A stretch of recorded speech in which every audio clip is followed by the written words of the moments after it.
ನೋಡಿ ಸ್ನೇಹಿತರೆ, ಮಾರ್ಚ್ 14ರಷ್ಟರಲ್ಲಿ ನೀವು ಈ ಒಂದು ಕೆಲಸನ ಮಾಡಿಲ್ಲ ಅಂದರೆ ನಿಮ್ಮ ಬ್ಯಾಂಕ್ ಖಾತೆಗೆ ಗೃಹಲಕ್ಷ್ಮಿ ಹಾಗೂ ಅನ್ನಭಾಗ್ಯ ಯೋಜನೆಯ ಹಣ ಬರೋದು ಸ್ಟಾಪ್ ಆಗುತ್ತೆ. ನಿಮ್ಮ ಬ್ಯಾಂಕ್ ಖಾತೆಗೆ ಯಾವುದೇ ರೀತಿಯ ಸರ್ಕಾರದ ಯೋಜನೆಯ ಹಣ ಬರೋದಿಲ್ಲ ಅಂತ ರಾಜ್ಯ ಸರ್ಕಾರದಿಂದ ಒಂದು ಮಾಹಿತಿ ಬಂದಿದೆ. ಹಾಗಾದರೆ ನಿಮ್ಮ ಬ್ಯಾಂಕ್ ಖಾತೆಗೆ ಗೃಹಲಕ್ಷ್ಮಿ ಯೋಜನೆಯ ಹಣ ಮತ್ತು ಅನ್ನಭಾಗ್ಯ ಯೋಜನೆಯ ಹಣ ಖಂಡಿತವಾಗಿಯೂ ರದ್ದಾಗುತ್ತಂತ ನೀವು ಕೇಳಿದ್ರೆ, ಖಂಡಿತವಾಗಿಯೂ 200% ನಿಮ್ಮ ಬ್ಯಾಂಕ್ ಖಾತೆಗೆ ಯಾವುದೇ ರೀತಿಯ ಒಂದು ಹಣ ಬರೋದಿಲ್ಲ.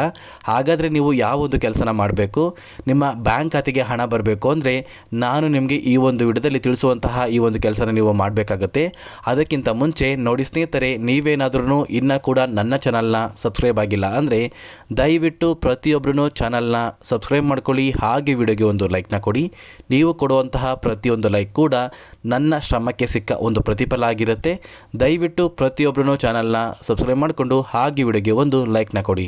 ಹೌದು ಸ್ನೇಹಿತರೆ, ರಾಜ್ಯ ಸರ್ಕಾರದಿಂದ ಒಂದು ಹೊಸ ಮಾಹಿತಿ ಬಂದಿದೆ ನೋಡಿ. ಗೃಹಲಕ್ಷ್ಮಿ ಯೋಜನೆಯ ಹಣ ಇರ್ಬೋದು ಅಥವಾ ಅನ್ನಭಾಗ್ಯ ಯೋಜನೆಯ ಹಣ ಇರ್ಬೋದು, ಸರ್ಕಾರದ ಈ ಎರಡು ಯೋಜನೆಗಳ ಹಣ ನಿಮ್ಮ ಬ್ಯಾಂಕ್ ಖಾತೆಗೆ ಬರ್ತಾ ಇದೆ ಅಂದರೆ ಅದು ನಿಮ್ಮ ಆಧಾರ್ ಕಾರ್ಡ್ನ ಮೂಲಕ ಮಾತ್ರ ನಿಮ್ಮ ಬ್ಯಾಂಕ್ ಖಾತೆಗೆ ಹಣ ಬರ್ತಾ ಇದೆ.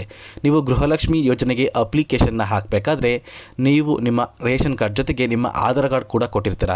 ಸೊ ಆ ಒಂದು ಆಧಾರ್ ಕಾರ್ಡ್ನ ನಂಬರ್ನ ಮೂಲಕ ನಿಮ್ಮ ಬ್ಯಾಂಕ್ ಖಾತೆಗೆ ನೇರವಾಗಿ DBT ಮೂಲಕ ಸರ್ಕಾರ ಗೃಹಲಕ್ಷ್ಮಿ ಯೋಜನೆಯ ಹಣ ಮತ್ತು ಅನ್ನಭಾಗ್ಯ ಯೋಜನೆಯ ಹಣನ ನಿಮ್ಮ ಬ್ಯಾಂಕ್ ಖಾತೆಗೆ ಕಳಿಸ್ತಾ ಇದ್ದಾರೆ. ನೋಡಿ ಸ್ನೇಹಿತರೆ, ನಿಮ್ಮ ಆಧಾರ್ ಕಾರ್ಡ್ನ ಮುಖಾಂತರನೇ ಸರ್ಕಾರದ ಎಲ್ಲ ಯೋಜನೆಗಳ ಹಣ ನಿಮ್ಮ ಬ್ಯಾಂಕ್ ಖಾತೆಗೆ ಬರ್ತಾ ಇರೋದು.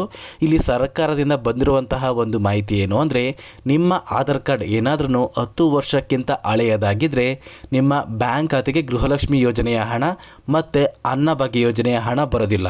ಹಾಗಾದರೆ ನಮ್ಮ ಆಧಾರ್ ಕಾರ್ಡ್ 10 ವರ್ಷಕ್ಕಿಂತ ಹಳೆಯದಾಗಿದೆ, ನಾವು ಏನು ಮಾಡಬೇಕು ಅಂತ ನೀವು ಕೇಳ್ಬೋದು. ಆದಷ್ಟು ಬೇಗ ನಿಮ್ಮ ಆಧಾರ್ ಕಾರ್ಡ್ 10 ವರ್ಷಕ್ಕಿಂತ ಹಳೆಯದಾಗಿದ್ದರೆ ನಿಮ್ಮ ಆಧಾರ್ ಕಾರ್ಡ್ನ ನೀವು ಅಪ್ಡೇಟ್ ಮಾಡಿಸ್ಬೇಕಾಗುತ್ತೆ.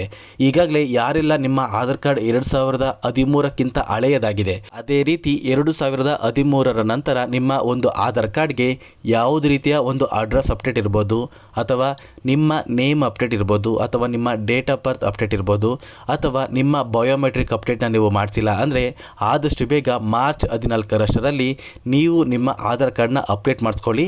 ಯಾಕಂದರೆ ಸರ್ಕಾರದಿಂದ ಬಂದಿರುವಂತಹ ಒಂದು ಮಾಹಿತಿ ಏನು ಅಂದರೆ, ನಿಮ್ಮ ಆಧಾರ್ ಕಾರ್ಡ್ ಏನಾದ್ರೂ 10 ವರ್ಷಕ್ಕಿಂತ ಹಳೆಯದಾಗಿದ್ದರೆ ನಿಮ್ಮ ಬ್ಯಾಂಕ್ ಖಾತೆಗೆ ಸರ್ಕಾರದಿಂದ ಗೃಹಲಕ್ಷ್ಮಿ ಯೋಜನೆಯ ಹಣ ಮತ್ತು ಅನ್ನಭಾಗ್ಯ ಯೋಜನೆಯ ಹಣ ನಿಮ್ಮ ಬ್ಯಾಂಕ್ ಖಾತೆಗೆ ಬರೋದು ಸ್ಟಾಪ್ ಆಗುತ್ತೆ. ಯಾರೆಲ್ಲ ಗೃಹಲಕ್ಷ್ಮಿ ಯೋಜನೆಯ ಫಲಾನುಭವಿಗಳು ಮತ್ತು ಅನ್ನಭಾಗ್ಯ ಯೋಜನೆಯ ಫಲಾನುಭವಿಗಳು ಈ ಒಂದು ವಿಡಿಯೋನ ನೋಡ್ತಾ ಇದ್ದೀರಾ, ಆದಷ್ಟು ಬೇಗ ನಿಮ್ಮ ಒಂದು ಆಧಾರ್ ಕಾರ್ಡಲ್ಲಿ ಇಶ್ಯೂ ಡೇಟ್ ಅಂತ ಇರುತ್ತೆ. ಆ ಒಂದು ದಿನಾಂಕ ಏನಾದ್ರೂ 2013ಕ್ಕಿಂತ ಹಿಂದೆ ಇದ್ದರೆ ನಿಮ್ಮ ಆಧಾರ್ ಕಾರ್ಡ್ನ ಆದಷ್ಟು ಬೇಗ ಅಪ್ಡೇಟ್ ಮಾಡಿಸಿ.